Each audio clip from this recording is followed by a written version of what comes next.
everyone. Happy Monday. I hope you had a nice and relaxing weekend. Welcome back to Adobe Live. I am very excited about today because I have a very special guest with me. A warm welcome to Sophie Kietzmann. Hello. So happy to have you here. Hello. You Thank got you up really early having to me. be here Yes. because you're joining We are us. on New York time and it's 7 a.m. Exactly. So Yes. you got up super early. So we have a big packed hour for everyone. We're going to talk about photography. We're going to go through your workflow, if I'm not wrong. And we're going to do some retouching in Photoshop.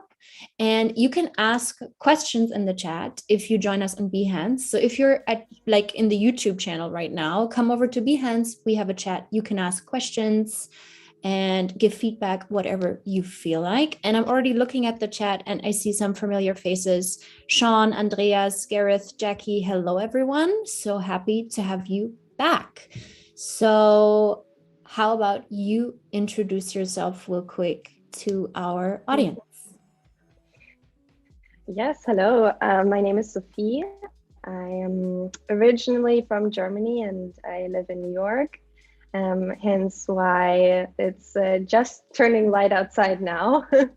I moved here for photography.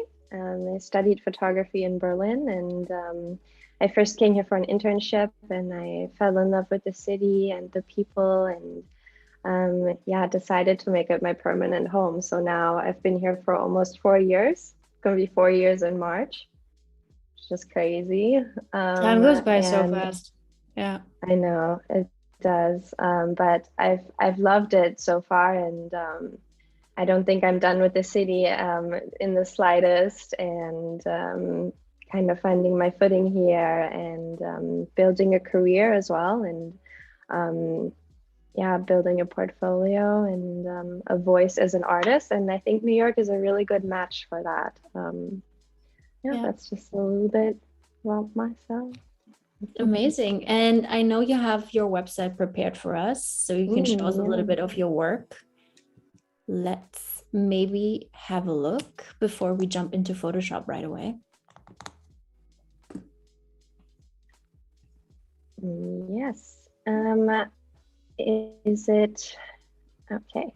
So I just pulled up my website, but here's a little bit of my work. I focus on portraiture mostly for my personal book, and then I do some fashion and some beauty. That's kind of how I entered into the industry. Mm-hmm. Oh, now you can see. Yes. Go back to the top. Perfect. Scroll down slowly.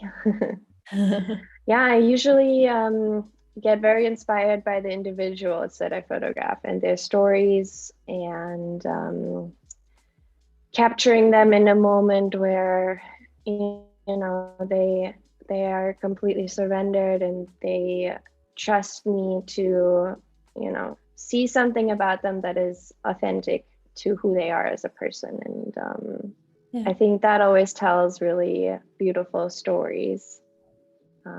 I work with the LGBTQ community a lot, like Sophia does as well. And I like to touch on a lot of social subjects in my work too, like body positivity, representation, disability, gender identity. There's some of my commercial work here. This was for the body shop that we did 2 years ago now, which is really fun. Yeah, I think your photos for me, they look so intimate, even though I know like it's this, like you look at this image and you look in the eyes of the subject and you feel like they're actually looking at you. I don't know if that makes sense. Like this intimacy, if you look at a photo and you're like, oh my God, this person's looking at me, like actually looking at me, not just like posing for a camera, Yeah, those are always my favorite ones, definitely. And we're going to be retouching one of those today, which is this one up here, the mom and the baby. Before we start the retouching, can you tell us the story behind that photo, like how it came about and why you shot it?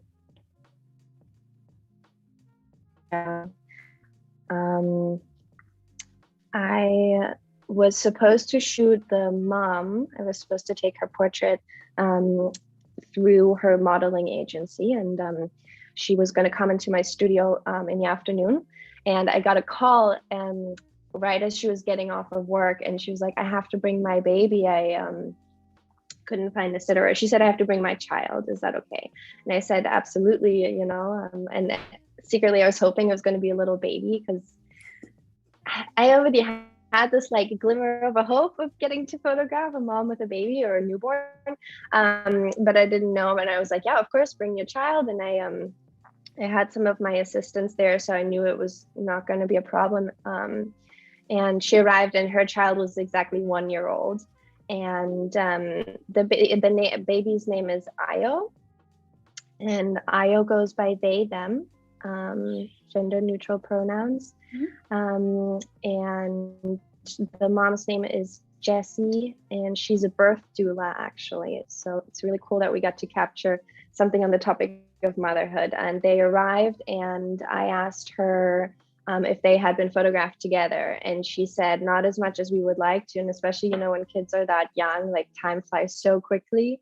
So I asked her if she would want to, and she's like, absolutely. And you know, we really took our time with this picture, because babies are, you know, you have to do it on their time. It's kind of like, you know, when you work with a dog as well, like it has to be based on where they're at emotionally. So we took a lot of time just kind of like playing, my assistants and I, on the studio floor, you know, before we even put her in this chair.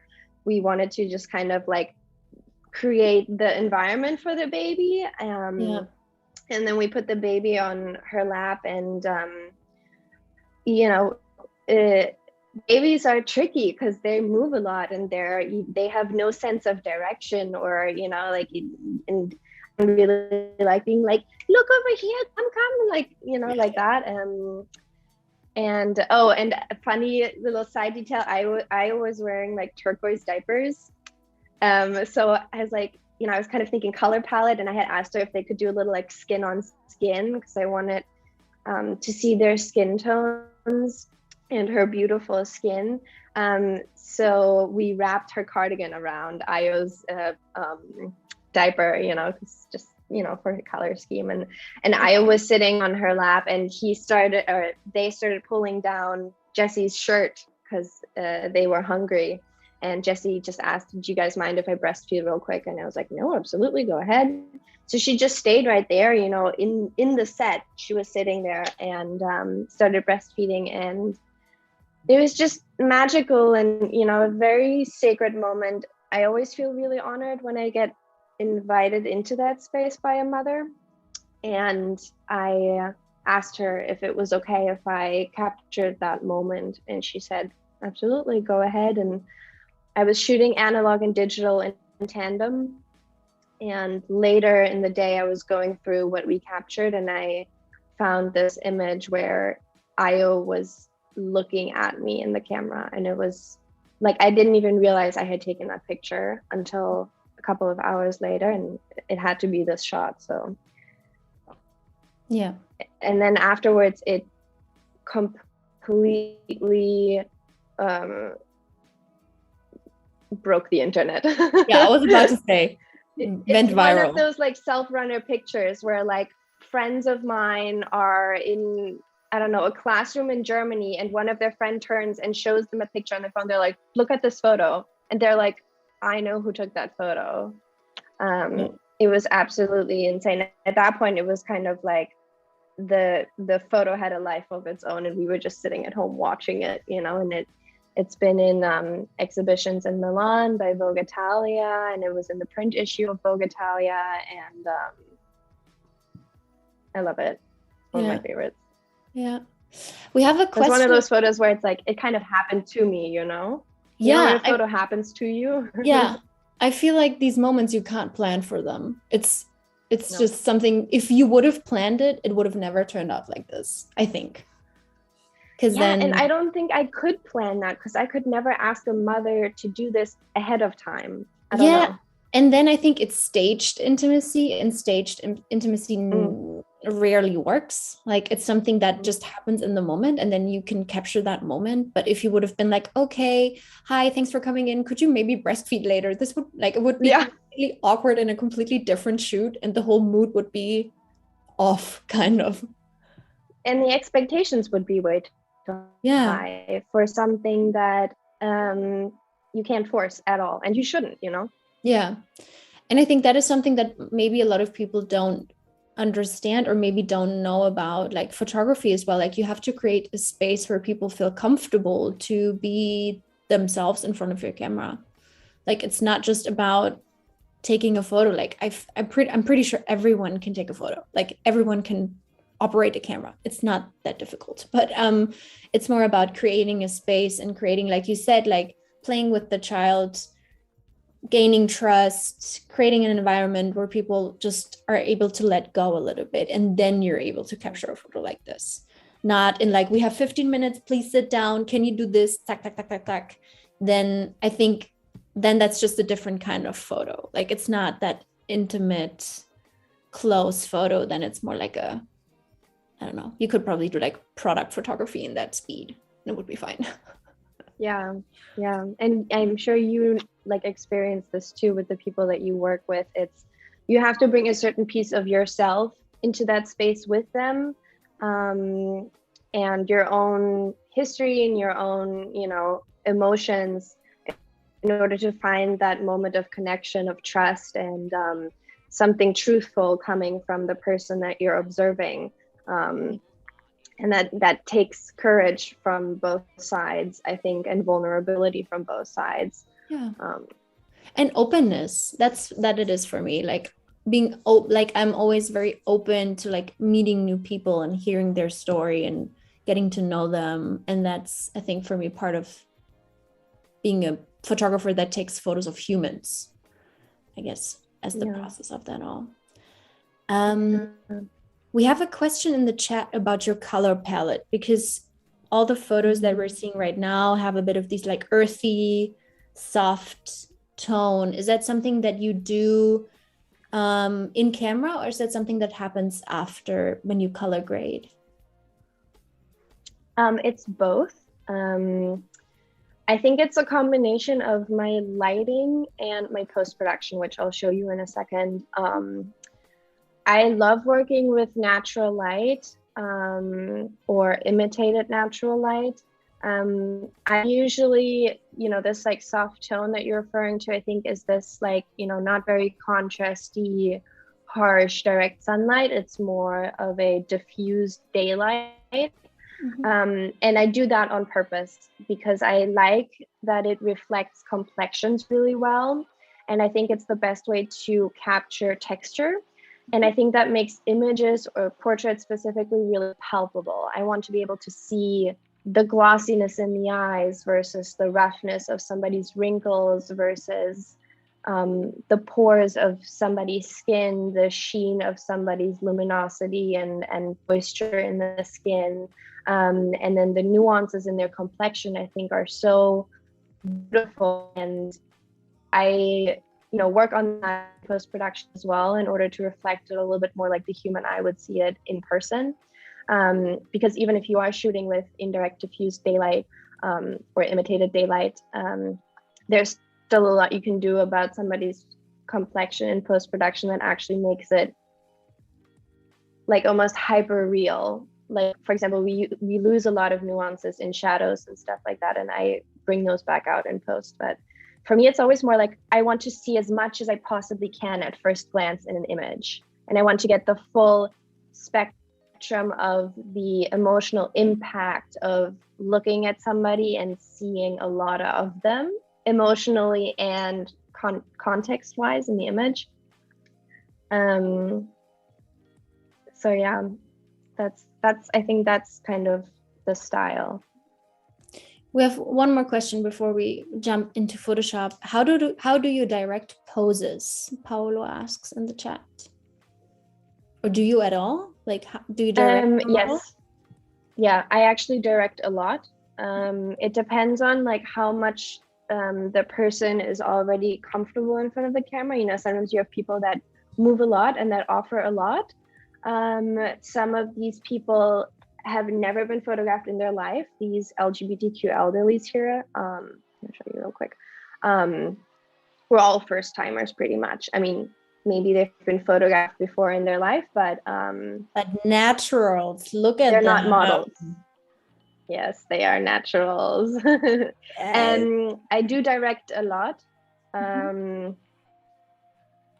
But it's almost like I direct angles, but I also direct emotions. Like it's almost like if I'm trying to capture something very intimate, I almost do this like guided meditation with my models. So I have to remind them to breathe and to slouch and to, you know, relax the muscles of their face and their body and bring sense back into the body, because when you're so focused on being photographed, a lot of people like they lose a little bit of this connection to their body awareness, because that takes practice.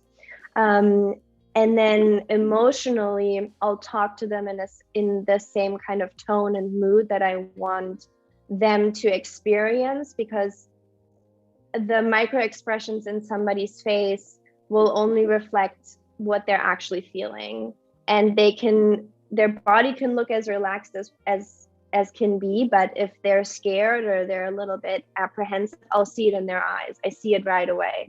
So I pose people based on the light and the angles that I know is of advantage to their features, and then emotionally I try to pose them as well, you know, but obviously they have to meet me halfway. I mean, you can give a lot of what? I said, be happy now. Yeah, be happy. Show some emotions. Give me a bit more. Literally, yeah. Yeah. Okay, I think those are the questions we have so far. So I would say before we get tight on time, let's just jump into Photoshop. Yes. Let's do it. I have one little treat for you guys, an image that I'm just going to show it real quick. I've never shown this to anybody. Can you guys see this? Yes. This was from the Analogue film that I was shooting. I decided not to publish any of this because the one image was so powerful. It was the image, you know, and I wanted to kind of preserve it as that. But I found this yesterday in my archive, so I thought I'd show it to you guys. It's beautiful. That baby is just like, oh my God, it's so cute. It's so cute. All right, let's hop into it. So this is the final image. Yes. Give you a little detail view. It's so calming. Even like looking at this photo, I feel like it's such a calming image. It's so funny because I've looked at this image for 3 years now. I think it's something completely different than in the beginning, but I do still love it, you know. But it's funny when you look at something. This is what I basically started with. And a fun fact about this photo is that it's half digital, half analog, because the background that I added in later is actually from one of the analog shots. Because I like the texture of it better. And I wish I would have captured this image on medium format film, but this was the moment that I was looking into the camera and it was the digital version. So I decided to do half-half. Okay, because I was about to ask, how did that idea come about when you were like, oh, I'm gonna use the analog background? Is that something you do more often, or is that something you just did for this image? This was the first time I did that. I was scanning in the film, and if I zoom in, like, I love the little imperfections, and I love this gradient here on the side, if you can see that here. Like something like this is hard to recreate digitally, you know, and like, I mean, I might take that out, but I just loved it so much, and I thought it gave the image a little bit of context. And I think we were shooting No, this was not a canvas. This was a just a seamless background. Mm-hmm. But yeah, see, this is the digital version. There's a little bit of grain in here already, but it's not quite as yummy, you know what I mean? Like, Yeah, I love texture as well. I feel like sometimes I do that in my photos that I literally add texture to the background and then everyone makes fun of me because I clean the background first and then I add texture to it. Like it's a bit I redundant. do that too. Yeah. Yeah. But it's more like I want to decide what the texture looks like. So I've removed the stuff that is there before and then I add some onto it. And I also love shooting with canvas in the back, just and even with Yes. paint on the canvas in the background, like literal paint, like acrylic paint, thick strokes. Because I feel like that gives the image something more, I don't know. Palpable. Yeah. Yes, yes. Yes. I mean, when you shoot analog, you actually have the texture of the film that the image is captured on in the, you know, the DNA of the photo. When you shoot digital, we don't get that. Yeah. So, you know, it creates a virtual version of something that was palpable in real life. So I try to recreate that in post-production sometimes. That's why we add grain. That's why, you know, I think it just, the emotional connection to an image is, you get more access to feeling something or feeling like you could touch the person or you could I don't know, perceive more than you can in just a visual medium, you know. Yeah, for me, it's also like kind of nothing you look at in your day-to-day life is completely clean and sleek. So having something Yes. that has texture kind of makes it more like it's actually here, like it's actually something relatable more than obviously if I clean up an image and do high-end retouching with it and it's supposed to go into a magazine, that makes it look a little bit unrealistic because that's like what we want for it to be, this like advertisement or commercial stuff. But I think for a lot of portraiture, it's this like you want it to be relatable, you want it to be that people can identify with it, and if it's then too clean and too sleek, that's maybe stopping people from doing that. Yeah.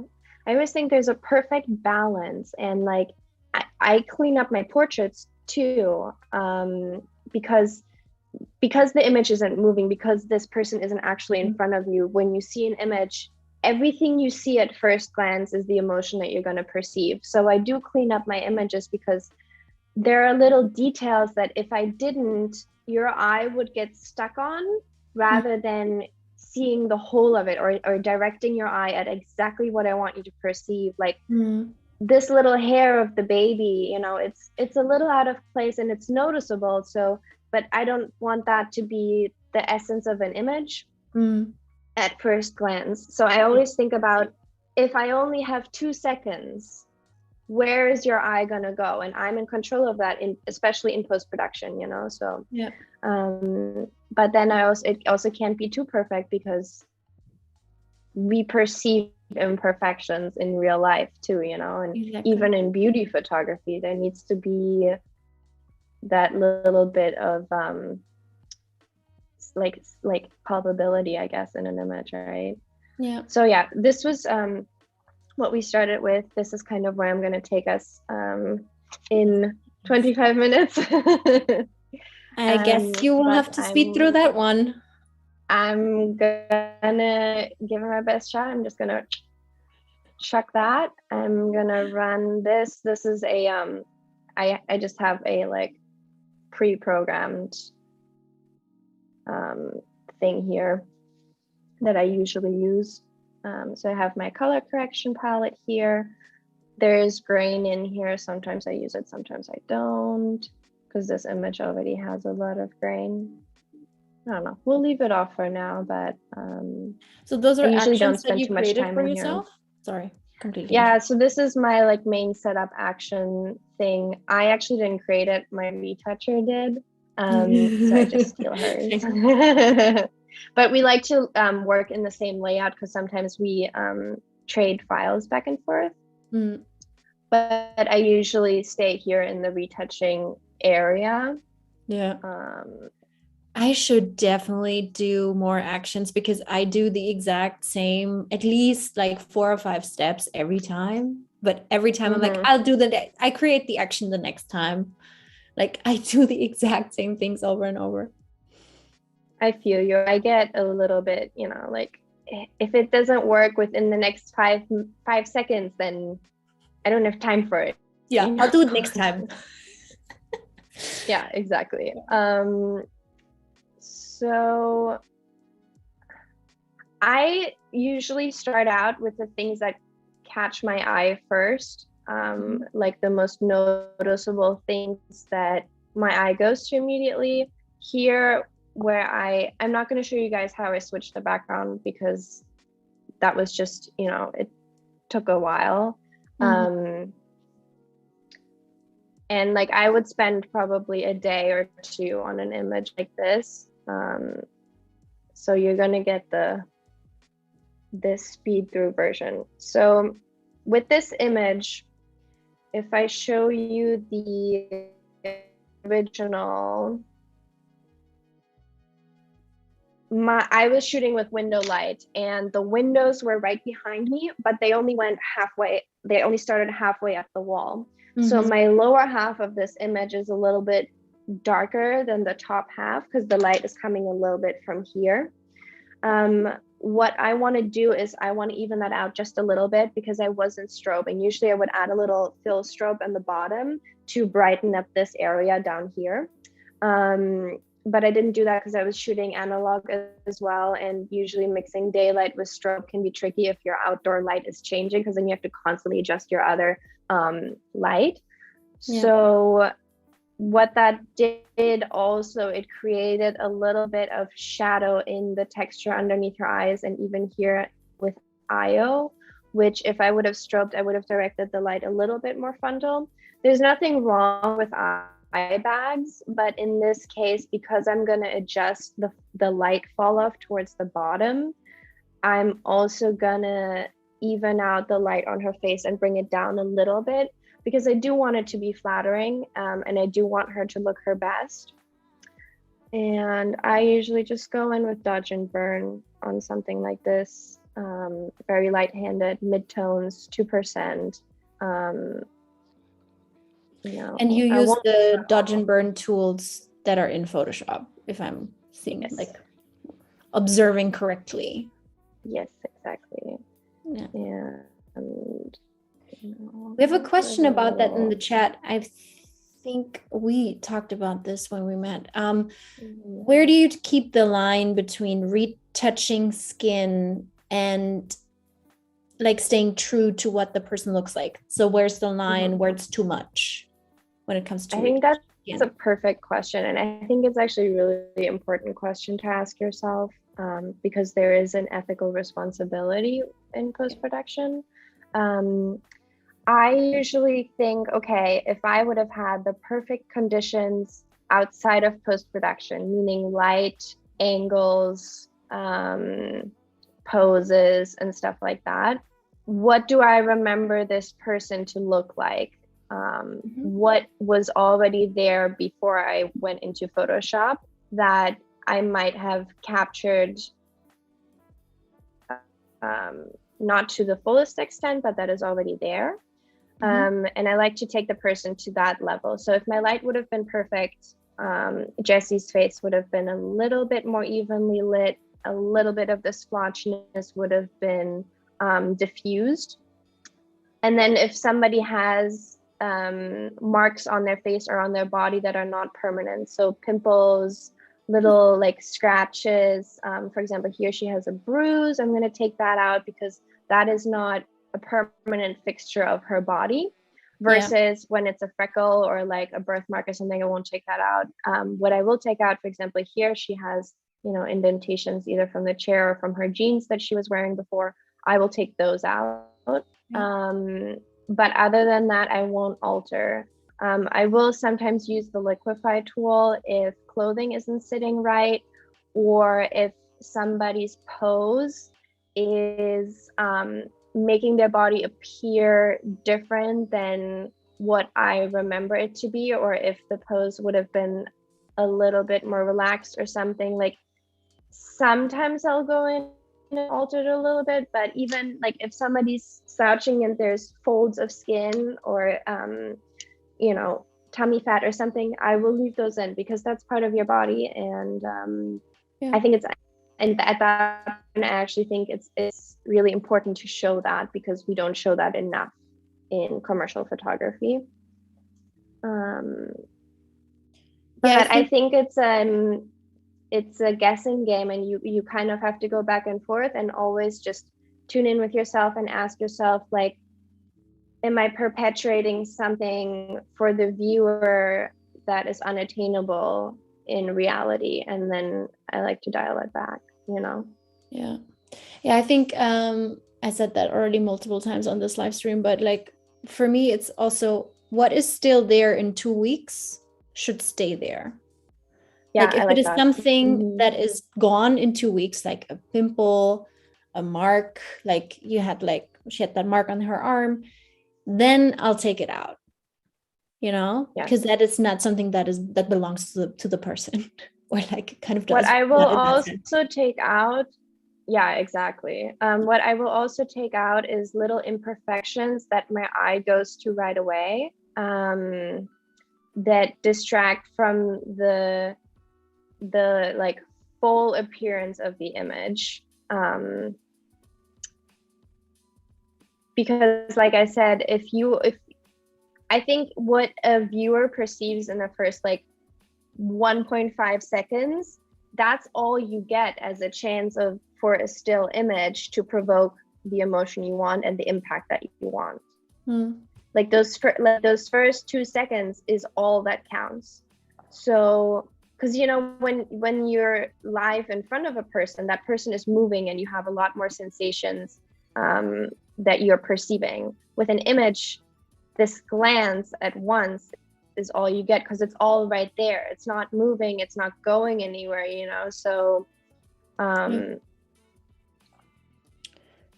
want to be in control of that, so that's what I take out, you know. And that's how I kind of look at an image too. Like I like to, even now, you know, I started dodging and burning zoomed in, and then I go all the way out because I need to see the plane of her face and I need to see where it's splotchy. And then I like to, you know, squint sometimes a little bit, pretend like it's the first time I'm ever seeing this image. What's the first thing my eye gets caught on?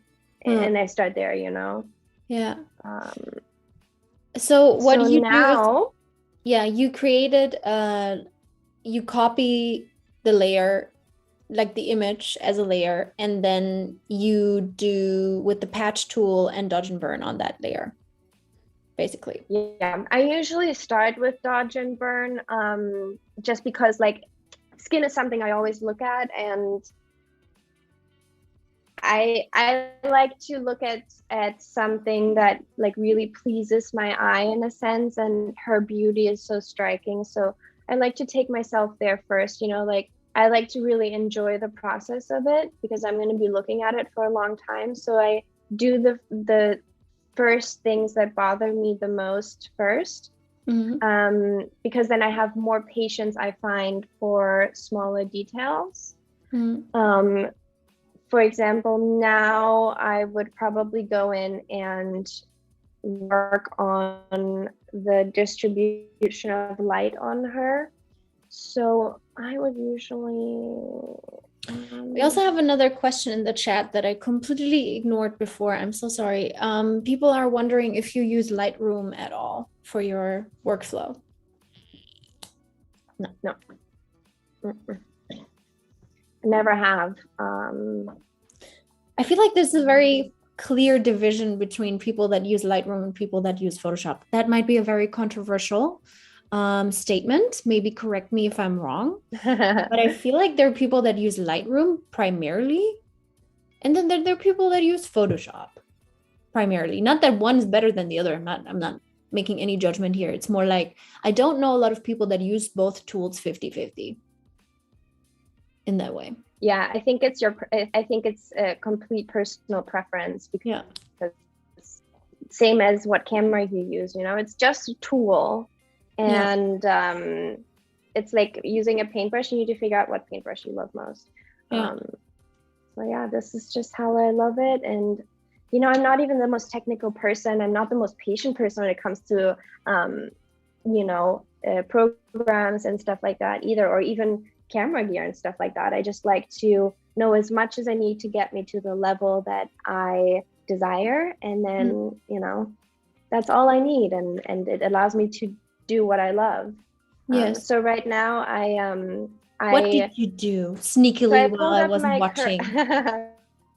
So I pulled up my curve first, and I was just focusing on the lower half of her body, even though I was working on the whole image for a second.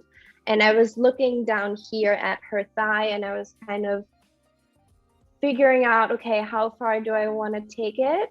Because this is a little too dark for me, and the fall off is a little too much. Like when I look at it, my eye wants to see more, but it can't because it's too dark. So I pulled it up, and then I went here on my adjustment layer, and I just used this gradient tool, and I pulled it from the top to the bottom like this, because her top half is already light enough for me, and I kind of just want to gradually use it from top to bottom that it gets a little bit lighter.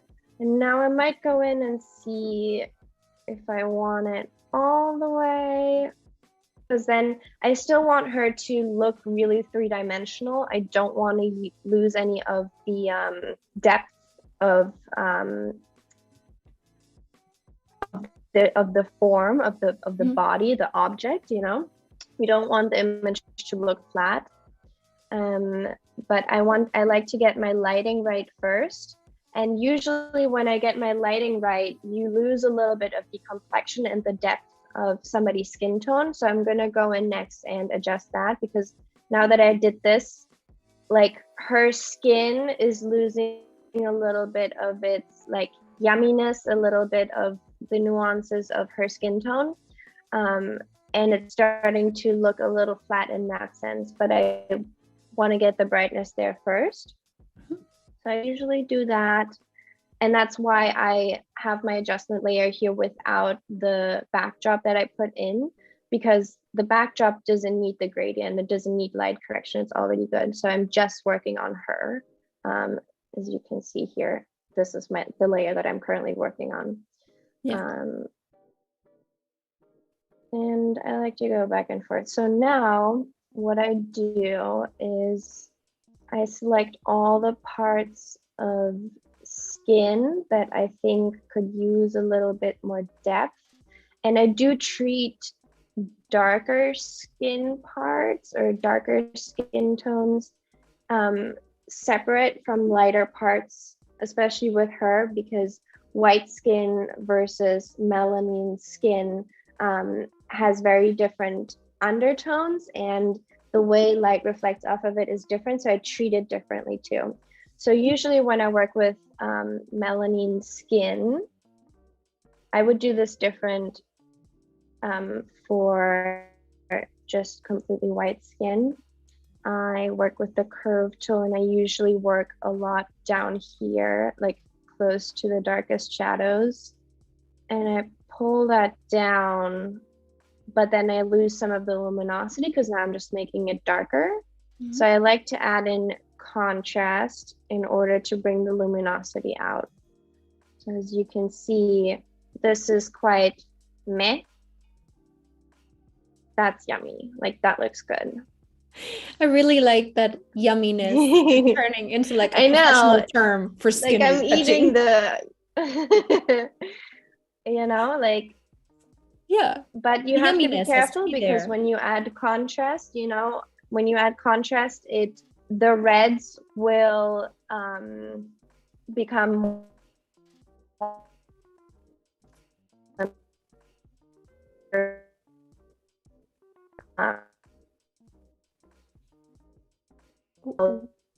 orange. You don't want her to be yellow in certain parts. Oh, my internet connection is unstable. You guys can still see and hear me, right? You were gone for like a few seconds, but you're back now. Oh, really? Okay. Yes. Let me know if that happens again. Yes. So I like this.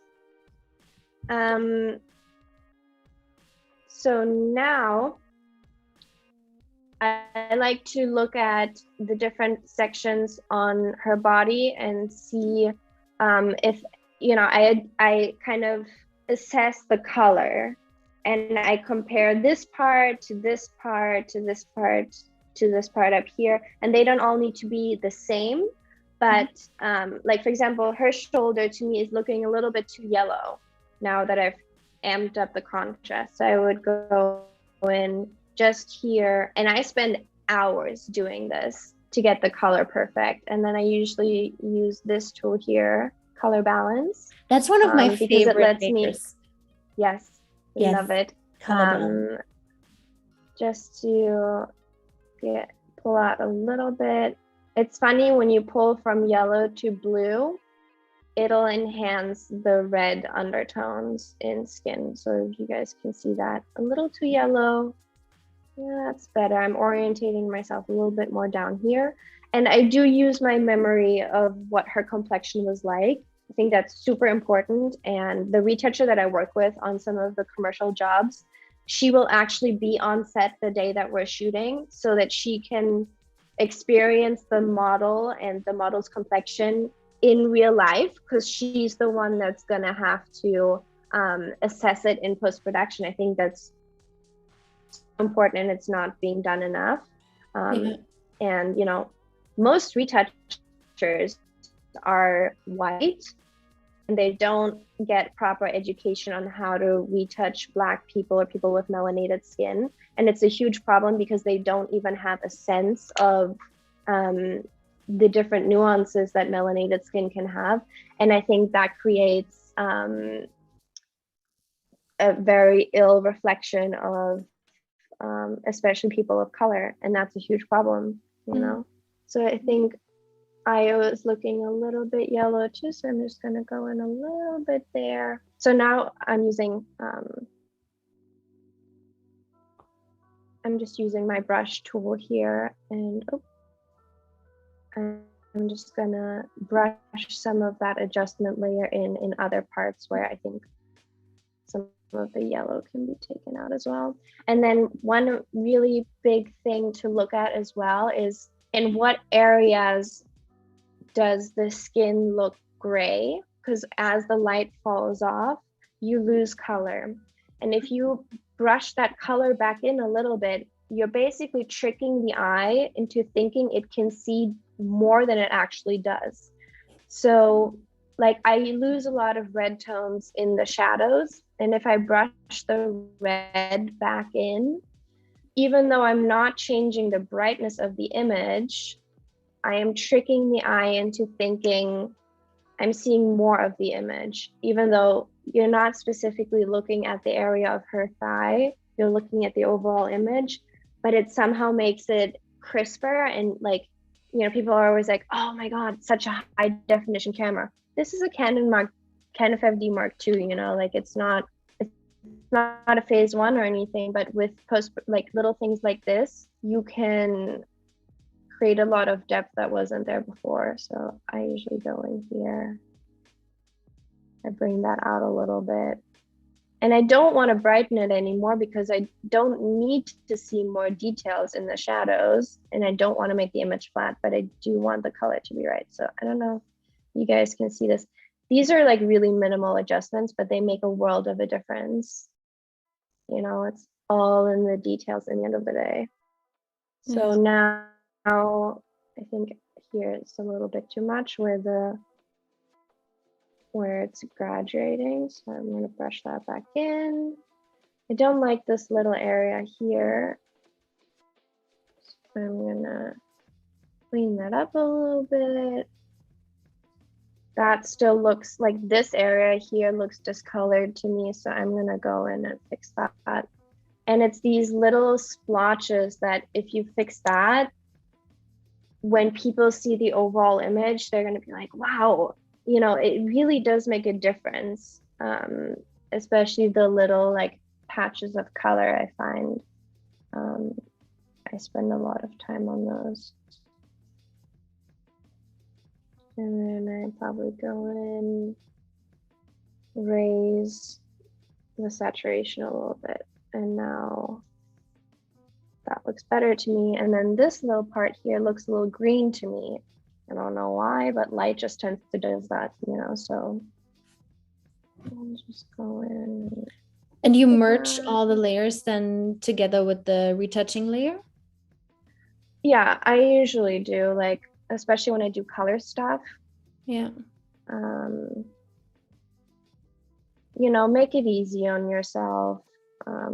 That's why I have the copy below here. And if I were to make a mistake, and let's say I've already gone like way further and I can't just, you know, Command Z, then I would do a copy of my layer below. I would go in here, I would turn it into a layer and then just erase out and then merge them back together. So you've basically undone what you've done.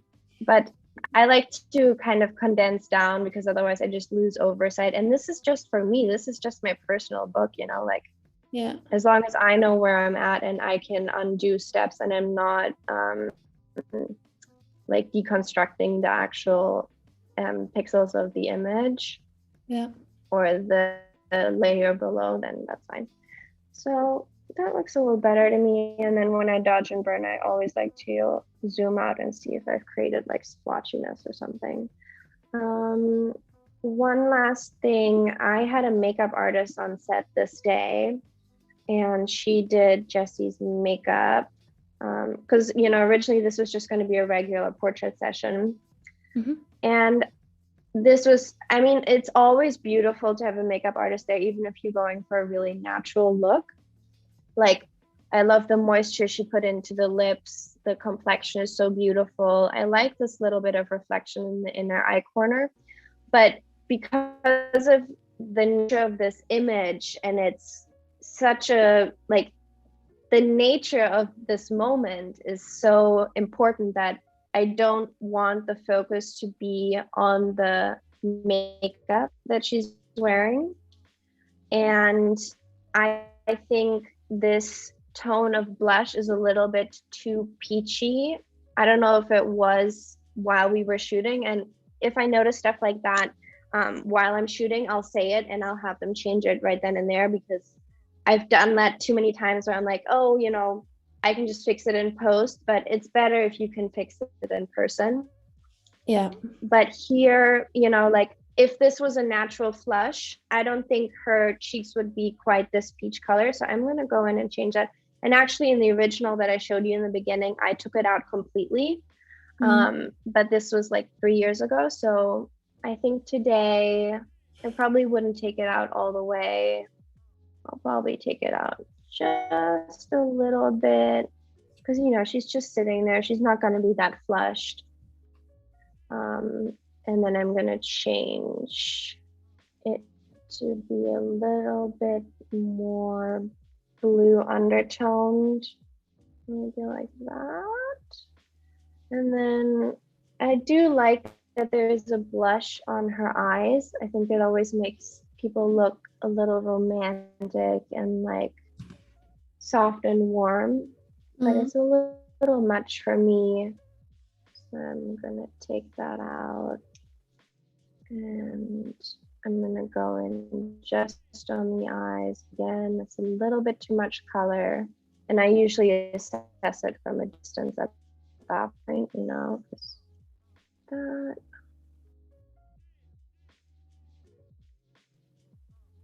So you make a again, selection, like you feather it, you add your adjustment to that section. That's kind of the workflow, right? Yeah, that's usually how I do it. I like to go in and like with my lasso grab what I want. Some people they will make an adjustment layer like this and then brush it in. I don't know, this is just how I figured it out for myself. Like, this is the quickest I know how to do it. But like you saw earlier, I did it the other way around. I really don't even ever think about that, you know. Yeah, because I would do it the other way around. I would do the adjustment layer, I would invert it, and I would paint it back in. Yeah, I don't know. I like to be more like, I'm working on this area, and then that's where I target, you know. Yeah. I think Io's complexion is a little bit flat still in the face. So I'm gonna go in, like, I make a rough selection. And then if I decide, oh, I want to bring that into the body, I'll go into my adjustment layer and brush it in. Yeah. I don't know why I do it like that. But it's good because then you can use the exact same adjustment for like different parts, even though you primarily just selected one. So I think Yeah, absolute sense. because like I can kind of like to know, and like I don't want to put on the adjustment layer and alter the entire image if I'm working on such a small part of the image. It's easier for me to tell how far I need to take it if it's just doing it there, That makes sense, yeah. So now I've done this, but because Io's a little bit like nestled into her chest, I don't want to lose the depth that I have here in the shadows where the light isn't really falling. I just want to work on Io's overall complexion a little bit. So sometimes I'll go in and I'll brush the light back into the parts that are already dark enough. You always got to play with like how much dimension you're giving the image versus if you're losing details in the shadows. So that feels good to me. And I usually, there's no catch light in Io's eyes because with old people and with babies, that's so hard. But catch lights are super important. And I'll show you guys this too. There's a catch light. I always go in a little bit and I sharpen just the part in the eye that has the catch light, and sometimes I'll go in and I just make it a tiny little bit brighter. Or if you have little reflections around the eyes like this, if you sharpen them a little bit and you zoom out, it somehow makes the image sharper without sharpening the entire image. It just makes the eyes more present. Or like little highlights like this, I think are cool to sometimes, not too much, maybe a little bit like hair strokes of the eyebrows. Like that. Also, I'm not sure if I hope I'm not the only one that does that, but every time I look at a photo, I'm like, that's beautiful lighting. I'm like, zoom in, zoom in, zoom in, zoom in. Let's see what the light was that they used. Catch light. What kind of light is it? Can I see a window? Do I see some sort of like setup in their eyes? Like, so this was a row of windows with little black bars in it. And it was, an entire wall behind me, like twice the size of the wall behind me here. But as you can see, like they started at like maybe like hip level for me, hence the fall off, which is nice because it does feel like, the natural direction of daylight is always from above for us, right? Yeah. And then so I work a lot like this if I have daylight, or I will recreate it, with like, I'll build a big softbox out of a V flat and a diffusion and just strobe heads or whatever you're using. I usually like to use like a quarter stop or half stop silk. So you're basically creating this big overcast daylight window, but with strobe. And then because you're creating such a diffused light and it's so soft, which is what we want because it makes you look really beautiful, I don't want the image to ever get flat, so I add a negative fill. So here I had 2 V flats on the side, just black, because I want there to be a stronger fall of light towards the back, because I don't want to lose some of this definition here, like here you can see it, like this little black line that clearly separates the subject from the backdrop. That's always what I'm after, like this little bit of definition here, because there's a 3-dimensional object in front of you and you kind of want to reflect that, Yeah. So yeah, what else would I do? I mean, you have 5 more minutes. Choose wisely. Like, what else can we do? I mean, one question that I have that I find always quite difficult and it drives me insane is retouching hair. Retouching hair for me is like That's next level stuff. I was about to curse in that. But for me, retouching hair, I don't have the patience. I don't know. There's just something about it. Unfortunately, oftentimes like you can't get around doing a lot of it manually, but I can show you. So the biggest nuisance here already got taken care of when I yes, I want to show it like this. When I filled in the backdrop, and I think I did that like, you know, oh, what am I doing? Oh, here. When I was selecting all the pixels of the backdrop in order to put the other backdrop in, I noticed that it was deselecting this little bit of hair. So I think I probably just added that into the selection because I was like, I already know I want that gone. So when I added the backdrop, that already took care of that. But I can show you, like, I think the hair here could be a little bit better. And like, let's say I had a hairstylist there, the hairstylist probably would have rushed in and just like smooth that out a little bit. Like, Yeah. This is obviously not a hair campaign or a beauty thing of any kind, but sometimes little things like this can be distracting too. And like we said, like it could have been fixed if we had the that is how I learned capacity, you know. That is how I learned. Never say I'll fix it in post. Because like the hair is messy and I was like, no, I can fix that later. It's fine. We can move on. And then after that, I was like, I'll never do that again. Like fix the hair on set and you're good. Don't do it later if you can. Absolutely. Like there's a way around it. I'm gonna condense this down. Don't hate me. It's fine. Just to save us a little bit of time. Yes. Because if I didn't do that, I can't pull the pixels from the backdrop onto my subject. I don't know if there's a better way to do this. But with this, I usually start big, get rid of the majority of stuff to save yourself a little bit of time. And then I don't know any better way to do this, but I go in really, really fine. And I like to find little strands of hair as a border. Like you see this little strand of hair here.